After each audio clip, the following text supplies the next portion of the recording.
বর চলে এসেছে।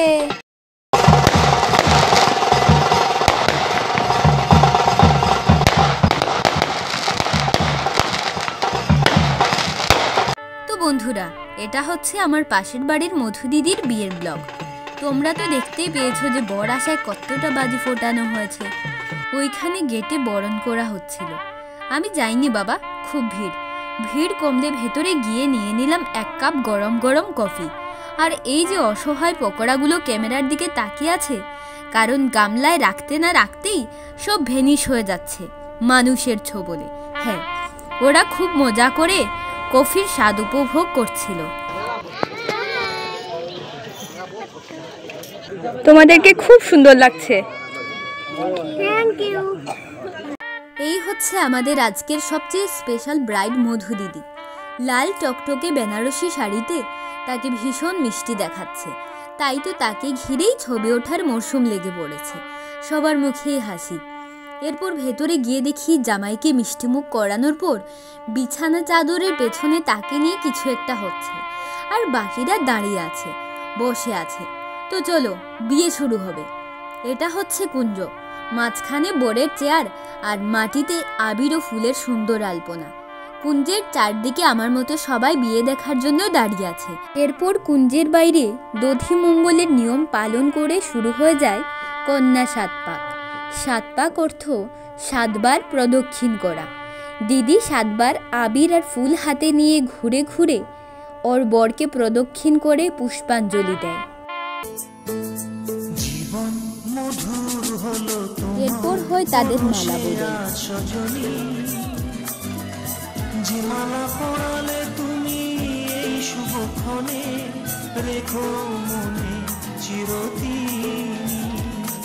মালা বদল শেষে হয় পাতিলে থাকা প্রদীপের আলোতে শুভ দৃষ্টি। আমাদের আসামের বরাক উপত্যকার বিয়ের নিয়মগুলো পশ্চিমবঙ্গের বিয়ে থেকে সম্পূর্ণ ভিন্ন। বুদ্ধিমান মাইয়া আমি। জানি তো যে বিয়ে শেষে খাবারের জন্য লোকের ভিড় বাড়বে, তাই আমি আর ভাই চালাকি করে তাড়াতাড়ি করে খেতে চলে গেলাম।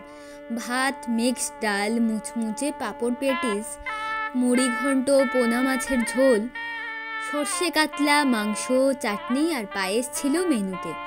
খাওয়ার পর দাঁড়িয়ে দাঁড়িয়ে দেখলাম অনেক অনেক মানুষ খাবার খাচ্ছিলেন।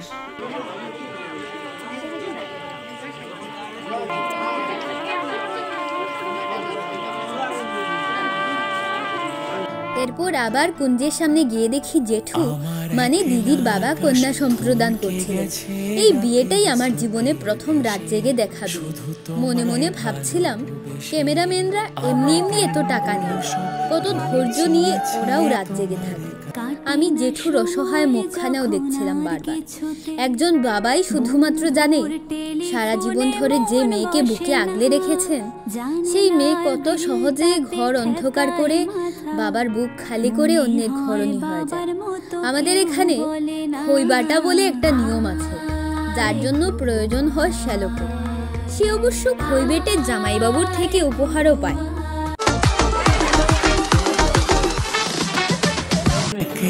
আকাশ থমকে গেছে রাতের স্মৃতি, শুধু তোমায় ভালোবেসে। সবশেষে দিদির বিয়ে সম্পন্ন হয় সিঁদুর পরানোর মাধ্যমে।